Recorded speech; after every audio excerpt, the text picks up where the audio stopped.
Today's comparison is the difference between a 2023 Tucson hybrid compared to an all-electric Tesla Model Y. We're going to be taking the Tucson on about 700-mile road trip, and I'm going to give you a cost breakdown of the cost per mile to drive a hybrid compared to driving a Tesla Model Y. All right, folks, we've ditched the Model Y for a road trip. We're going to take this Hyundai Tucson hybrid and just kind of see what the experience is like.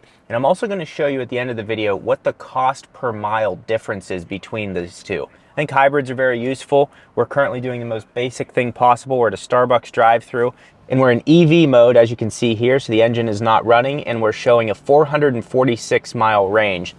So going to Anaheim, we should easily be able to make it there without having to fill up for gas or anything, whereas in a Tesla, you'd probably have to charge twice. I'm going to show you around this car. There's a lot of great features. Compare it to the Model Y, and then at the end, show you the cost difference, so hopefully that helps you in your buying decision. Let's get into it. I want to be very clear with the statement I'm about to make. If the next Model Y Juniper coming out either 24 or 25 does not have this feature, I'm moving to China, okay? We don't need it to open up. We don't need that feature, but I do need it to have an electronic sunshade built in. If it doesn't have that, my new residence is China. Do you want to move to China with me? I don't. You're not moving? No. So I'll have to get a new Chinese Jamie. So currently getting 32 miles per gallon. This does have cooled and heated seats. That's excellent. One thing that was kind of shocking as we were up on an exit ramp going about 65, 70 miles an hour, there was one of the buckles and the car bounced and it was like a little unstable, felt very heavy and very top heavy.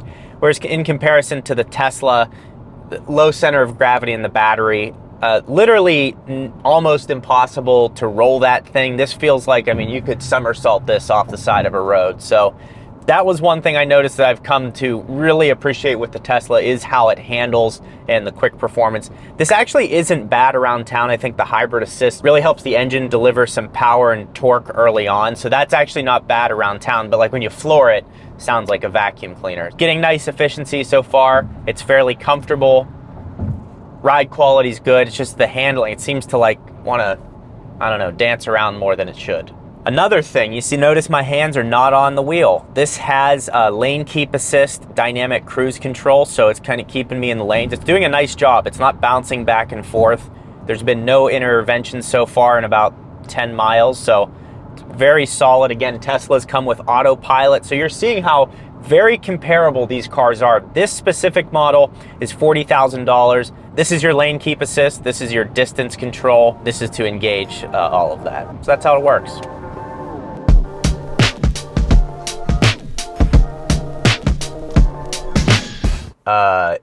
Little human issue here. No one's talking about the human being. Zoom in, cameraman. The human being, where they grind up people and sell them. Look at those freaks. Another thing to talk about when you put your turn signal on, shows you what's in your blind spot. That's good. Also, we're out Bikini Bean. You can see they have a Bikini Bean here. Jamie goes, I wonder what them Avondale titties are like. I mean, I couldn't have even come up with that. All right, we got through the traffic portion. We got fresh tar on this road, baby. Not a soul in sight. 36 miles per gallon highway. I was just experienced 37 city, and we're rolling, baby. I mean, this is what I'm talking about. Enough of that traffic.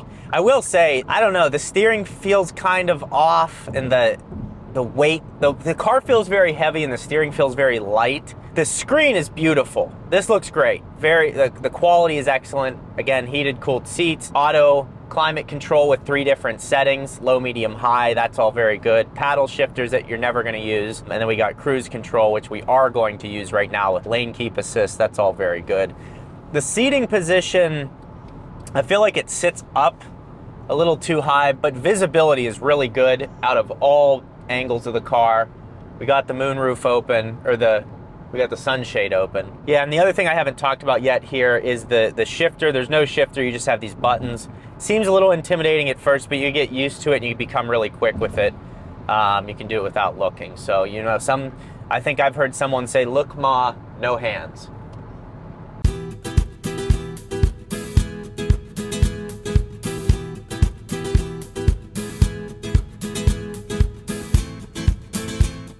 So we need to get fuel here, and didn't get anywhere close to advertised range. And you guys know, This is an AM PM. I think they only take okay, so there's a shell. In a quarter mile, turn right into the all parking right, lot. we'll go to the old Shell. But yeah, I'm gonna let you know what the miles per gallon was in this first stop, and then we'll show you what the cost per mile was. But yeah, I mean, the thing is, it's fairly warm out, not crazy, but we're also going like 85 miles an hour. The speed limit's 75 almost the whole way here. You have to go like 85, 90, 100, 120 just to keep up with traffic. So not getting our 36 miles per gallon. It did start out really well, but let's see what we got. All right, fueling up at the gas station here. Regular fuel, $6 a gallon. Actually, the 91 was only like $6.30, so it's kind of crazy. They're fairly close. But yeah, we're gonna see how much this costs. Some weirdos talking to my wife and looking at the baby. Anytime a dude like looks at the baby, it's weird, you know? But I don't know. I guess should look for the best in people, they say. Look for the best. All right, there you go. 12 gallons, $73. Yeah, I don't know what to say about that. That's vomit inducing. But hey, we saved the planet or something, so we did that, right? There's Lane.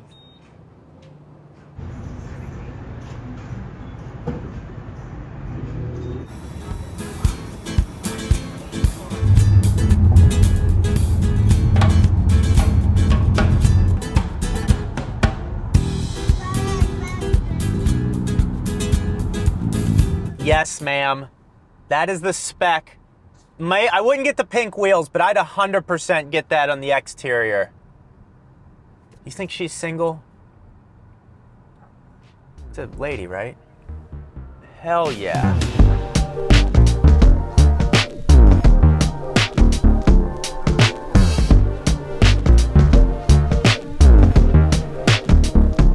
Good morning, Primals. All right, so yesterday, I never even told you guys, I don't think, why we're on this trip. We're going to, Noisy spots. no, that generator. Every time I turn the mic on, this happens. I don't care, I'm playing through it. There's a man running with a Goofy hat on. What? Pluto? Sorry, Pluto hat. We're going to Disney World or Land.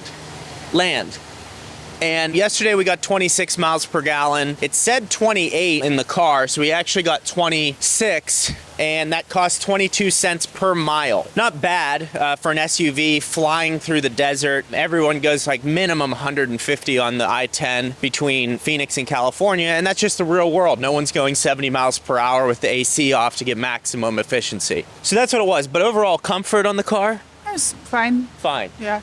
Putting the baby seat in the middle was a good move because we could both sit in normal positions in the front. The trunk has a lot of space, so that was good. Cooled seats were very nice. Those were nice. Those were nice. I hate wired Apple CarPlay. It's stupid. I don't need my phone charged at 100% all day long, but that's just how it is. So, anything else you'd like to say about the Tucson hybrid all-wheel drive? No, it's fine. No more info. Now we gotta go visit the rat. Thought of a new bit. I went into Disneyland, I saw Alice, I said, Alice, not my type, terrible.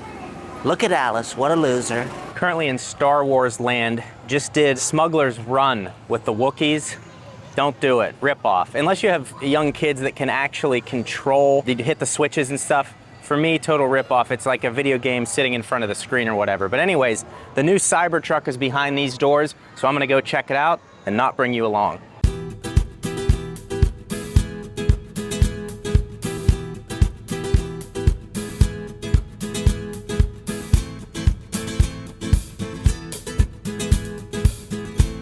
All right, so as we're cruising along here, going 76, the suspension in this car, this is the first time I think I've ever said that it's almost too spongy, a lot of bounce in it. Again, it has that top-heavy feeling to it. You know, I think the average person driving this, I drive a lot of cars, so I become sensitive to this stuff. I think the average person is not gonna think about the suspension at all. If you're a Tesla owner, you're gonna be like, oh, this doesn't handle as well, and that's definitely accurate. But overall, the experience in here is nice. The nice light interior, but it's nice. Cooled seats are really nice to keep your back cool. The California scenery. We're cruising along. I know a lot of my audience is in California, so it's good to be back in California. You have a beautiful state, slightly mismanaged. If I become governor of California, we'll have these taxes low. This place will be booming, but it'll be a while till I'm governor. So yeah, but overall the experience in the Tucson is be great. I'm interested to see when we get back what the round trip cost per mile is, and then compare that to the Tesla. So to summarize here, I said the hybrid was 22 cents per mile. Now, this past summer, I did a road trip from Arizona to Pennsylvania. So 708 miles, that was about as close as I could get, showing the cost driving an electric vehicle. So 708 miles cost me $88.37. And if you break that down, that's 8 cents per mile, or about a third of the cost, even using a hybrid car. Now, the national average is $3.79 a gallon, and I was driving from Arizona to California. California, I think, has the highest average gas cost, but that's what it costs. 22 cents per mile compared to 8 cents per mile. Now, if you want to see what it's like to drive across the country on a 2,000-mile road trip in a Tesla Model Y, click this video right here. That'll show you the costs and charging times and all that type of stuff to see if that's something that you could do. Hope you enjoy that video.